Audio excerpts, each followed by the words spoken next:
And I've always, everywhere I go in New York State, I try to be helpful. Just last year, we got our upstate New York hospitals a huge increase in their annual reimbursement. Kaleida Health got over $30 million, not one-shot deal, every year. That's going to help provide better health, because upstate New York was discriminated against in their reimbursement formula, and we got that rectified. During COVID, we got this hospital, I don't know how much, but in the millions of dollars, and many other different things. It's a great hospital, and we need good hospitals throughout New York, urban, suburban, and rural. Okay, so what are we here to talk about today? Well, one of the most essential elements for health care in America, and particularly in rural areas like Cattaraugus County and rural parts of upstate New York, and that's called telehealth. It's a great advantage. A doctor these days, with all the technology available, can actually examine you by phone, so you don't have to travel miles and miles and miles, which is very devastating in rural areas. It also makes the health care cheaper and more affordable. It's more accessible. It's more available. It's especially important in rural areas, and I've always defended our rural hospitals. In fact, coincidentally, the two big defenders of rural hospitals in America are the two Charles E's in the Senate. Charles E. Schumer, Democrat of New York, and Charles E. Grassley, Democrat of Iowa. And every year we defend our rural hospitals with extra help as well. But this is one area where we knew that all of our hospitals need help. Telehealth these days isn't a luxury, it's a lifeline. It's as easy as opening up Zoom on your computer or taking out your phone. Where's my phone? I'm supposed to. I'm showing everyone. It even works on a flip phone, which is what I use. This is my flip phone. I'm sort of known for it. I like to talk to people. Email. Oh, I missed the thread. And then you don't understand it half the time when they're saying something. How did I keep 50 senators during the toughest legislative session we've had and got more legislation done than in decades, going from Bernie Sanders to Joe Manchin? I tell all my senators, when you have a problem, don't email me, don't even talk to my staff, call me. And even this flip phone will work for telehealth. So you don't have to be a technological genius to partake, whether you're working in a hospital or you're a patient. So why are we here if this is so good? Well, we have Medicare's telehealth cliff coming up December 31st. That means, starting in 2025, if Congress doesn't act, seniors could have this lifeline cut off. There are 300,000 on Medicare in Western New York, 20,000 in Cattaraugus County, over 200,000 in Erie County, all of whom would lose the telehealth benefit and the opportunity. You see, during the pandemic, we declared a public health emergency, and that allowed Medicare to start allowing telehealth services. During COVID, no one was getting around, and we thought it was a lifeline. But it became so good and so useful that we decided to extend it even after the COVID emergency was over. Before that, Medicare didn't cover telehealth. And this is one of my things that I advocated as the leader of the Senate. I was minority leader when we started and majority leader when we finished. And we saw how good it was for millions of seniors to get better health care, more convenient health care, more accessible health care. In so many rural areas, people wouldn't go all the way to the hospital because it was so far away, so difficult to get there, and then they might get a serious illness. But with telehealth, all that is solved. So, no longer did people need to think, do I have to take half a day off to see a doctor? Do I have to travel 50 miles to get to the nearest hospital? Do I really see a doctor to get this treated? Once we had telehealth, doctors were far more accessible and far more available. And it helped reduce congestion in our hospitals, like Olean General. So it was a win-win, a win for the patients and a win for the hospitals. However, as I said, the emergency ended last year. And while Medicare's telehealth program was extended through the end of this year, we got it extended, but we can only get it extended till December 31st. So we have to renew it this year. And that's why I'm here to say we can't let this stay in limbo. We must extend Medicare's telehealth program, and I will do everything I can as New York Senator and as a majority leader to get that done. I aim to make telehealth a permanent benefit, and hopefully there's bipartisan support for it. And there is bipartisan. When we got this done, it was done in a bipartisan way. We want to get that done. So I'm here in Olean because this telehealth program is so essential to rural communities. It's important in Buffalo. It's important in Amherst or Orchard Park, to pick a nice place. Go Bills. They did a great job yesterday. I watched the whole game. I just hope some of those receivers come back. Kincaid, I hope he's better. Knox, our great new freshman. But in any case, in rural areas, it's crucial. It's really crucial. And that's why I came here to Olean, even though it affects all of Western New York. Telehealth has bridged the divide in healthcare. It's one of the biggest tools for these surrounding communities and to prevent healthcare deserts. A specialist in Buffalo who we might not be able to see patients in Cattaraugus County can now do it by telehealth. So you get much better access as well. If we go over the Medicare telehealth cliff, here's what would happen. Seniors would lose coverage for telehealth appointments. Be gone. Doctors would no longer be able to provide phone call telehealth services, especially important in rural areas, but especially important if you need a certain specialist who's not nearby. Fewer providers would be able to get reimbursed for the service. So we need to make sure this is extended. We can't go over the telehealth cliff and send our senior health care back to the old days, what was then Stone Age in terms of telehealth. We're going to get it done. So I want to assure the 300,000 or so seniors in Western New York that I will be fighting for them tooth and nail to get this done in the next month as we come back into session tomorrow in Washington. And I will help Olean Health as much as I can. With that, we have some speakers, and I got to get, they give me so many papers here. Let's see. Here we go. Our first speaker is Dr. Michael Mineo, the Chief Medical Officer of Kaleida Health. Mike, thank you. Thank you. And he's appropriately wearing his New York State colors. Right. Thank you. Thank you, Senator Schumer. Thank you for being here today and for your commitment to the preservation of healthcare and always being a great champion for hospitals and their providers. Telehealth or telemedicine, which enables video or phone appointments between a patient and their healthcare practitioner, benefits both patient and convenience. More healthcare providers are offering to see patients by computer and smartphone, meeting the patients or customers where they are. Healthcare organizations like Kaleida Health are providing virtual appointments and are expanding their telehealth options, especially post-COVID-19 pandemic. Improved technology has made telemedicine easier, even for those who don't consider themselves computer savvy. Patients can use telemedicine through an online platform or mobile app and request a virtual visit to visit with their doctors, practitioners, and even their therapists. Telemedicine offers 5 advantages, 5 of which I really want to single out: access, comfort, and convenience. With telemedicine, you don't have to drive to the doctor's office, clinic, park, go into the waiting room, and wait, all of which is challenging when you're not feeling well. This is especially essential with patients with transportation insecurity or long distance to travel to specialists, such as the citizens of our community here in Olean. You can see your doctor anytime from the convenience of your home.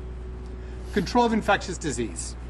To help prevent the spread of COVID-19, flu, and other infectious disease, doctors can use telemedicine appointments to assess and triage patients from the comfort of their home. This lets sick people stay at home and also helps protect the other people who are in the office from being exposed to sickness. Better assessment. In one area, telemedicine is actually far superior to conventional medicine.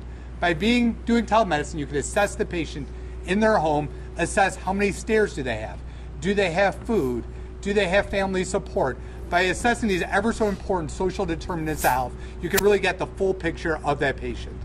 Family connections. It's often difficult for patients and families to visit an appointment, but through telemedicine, a family member at work, in a different state, a different part of the country, can actually join the telemedicine consult, listen, digest, and help translate to that patient at a later date. primary care and chronic condition management. Regular visits with primary care practitioners, such as those specializing in family medicine, internal medicine, pediatrics, are essential to your family's health. Telemedicine makes it easier to connect with the doctor and nurse practitioner. Some systems are set up so patients can get an appointment with the next practitioner the very next day. In the wake of the pandemic, telemedicine rapidly ascended as a pivotal component of healthcare delivery. The unprecedented global health crisis catalyzed a surge in adoption of digital health strategies, with telemedicine at the forefront. Telemedicine has allowed unprecedented access for those with mobility or geographic restrictions. Just think about someone living in Olean needing to see one of our neurosurgical specialists or cardiac specialists in downtown Buffalo. Dramatic policy change during the pandemic paved the way for this evolution in technology. Health ambulatory practices were seeing about a third of their patients via telemedicine during the pandemic. That has still leveled off to an impressive 20%. The Consolidated Appropriations Act, CAA, has been extended through December of 2024, which addressed the COVID-19 public health emergency Medicare-covered telehealth flexibilities. As a physician and as health systems, we know we are successfully using telehealth flexibilities to offer high-quality access to more patients. Further extending these policies will improve vital healthcare access, particularly for high-risk, vulnerable populations, while alleviating some of the hospital's financial challenges.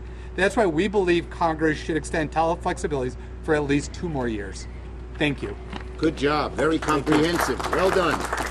Okay. Our next speaker is Dr. Mohammed Javed. He's the chairman of the board of Olean Health. And we thank him because being chairman of the board is, right, an unpaid position. Absolutely. And he's volunteering to help the hospital. Not only I work as a chairman of the board, but I'm still practicing physician. But before I say, I really want to thank you, Majority Leader. Every time we have visited you in your chamber up in Washington, you are so accessible in person with Haney's, with B and all, you know. I believe in our hospitals. They're so important. We really want to thanks. I'm not going to repeat everything Mike have said, but as I said, I'm still practicing. I can give you guys my own personal example. So every Tuesday in my office, we schedule 3 or 4 telehealth visit, especially with the nursing home patients who have a difficulty coming to the physician's office, especially the transportation issues, state funding, etc., always in a play. I take care of chronic disease patient dialysis, so we are moving a lot of our patients to the home dialysis units. And if there is an issue comes up, we schedule a telemedicine, a call, we review their concern, etc., instead of sending them to the emergency room. And I really want to thank the Majority Leader for promoting this as a senator from New York, that this is an essential service for the underserved community, which is like us. Especially, we have a shortage of specialists and shortage of essential services in these areas. So we can access in Buffalo, we can access in Rochester, and in the specialists wherever we can reach them. And I really thank Majority Leader, and hopefully we can be successful in asking the Congress to extend this act for 2 more years.